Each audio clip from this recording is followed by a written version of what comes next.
Au cours de ces 180 secondes, nous allons faire une expérience philosophique de pensée. Et pour ça, je vais vous demander de vous imaginer dans un supermarché. Vous venez de terminer vos emplettes, vous avez peut-être même succombé à l'ivresse des promotions, votre chariot pèse lourd et il devient difficile à diriger, vous passez à la caisse. Et là, devant vous, se trouve un individu d'une trentaine d'années, costume et barbe bien taillée, très sûr de lui, très arrogant.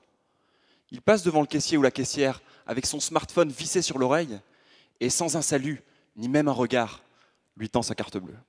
Je suis sûr que vous l'avez tous en tête parce que pour des raisons différentes, ce type, c'est aussi moi et c'est aussi vous. Bref, il y a un terme philosophique pour désigner ce type de relation entre les individus, la réification.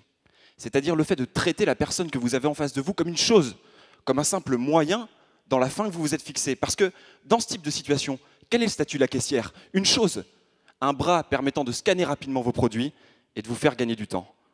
Eh bien, dans ma thèse, je tente de rapprocher ce type de phénomène social de la pensée d'un philosophe qui, à mon avis, a perçu mieux que quiconque la généralisation des comportements réifiants dans la société de consommation, j'ai nommé Guy Debord.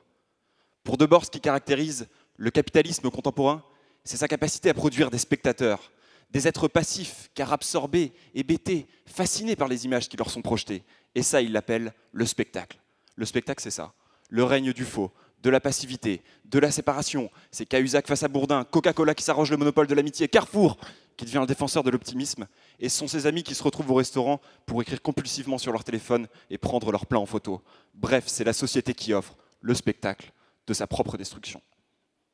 Alors jusqu'ici, je vous ai parlé de réification, mais il serait peut-être plus juste, selon moi, de parler d'imagification, c'est-à-dire non pas de la transformation des êtres et de leurs relations en choses, mais de la transformation des êtres et de leurs relations en images. Mon hypothèse de départ, c'est en effet que nous nous rapportons au monde, aux autres et à nous-mêmes par le biais de ces images de bonheur factices promues par la société et dont nous ne savons plus nous défaire. Et c'est peut-être justement parce qu'il souhaite coller à l'image de jeunes cadres dynamiques et parce qu'il se rapporte à la personne qu'il a en face de lui via l'image d'Épinal de la caissière inculte et superficielle que notre individu traite cette personne de cette manière. Bref, il s'imagifie et il l'imagifie. Mais ça reste à prouver. Alors pourquoi me donner cette peine? Eh bien parce que pour Debord, la pensée doit allumer en vous le feu d'un pouvoir créateur, ce pouvoir de bâtir votre propre vie comme vous l'entendez. Alors bien sûr, je ne prétends pas que ma thèse changera le monde, mais j'espère qu'elle réalisera au moins ce que je considère comme étant l'ambition du travail philosophique, c'est-à-dire fournir des outils conceptuels pour mieux comprendre la société dans laquelle on vit.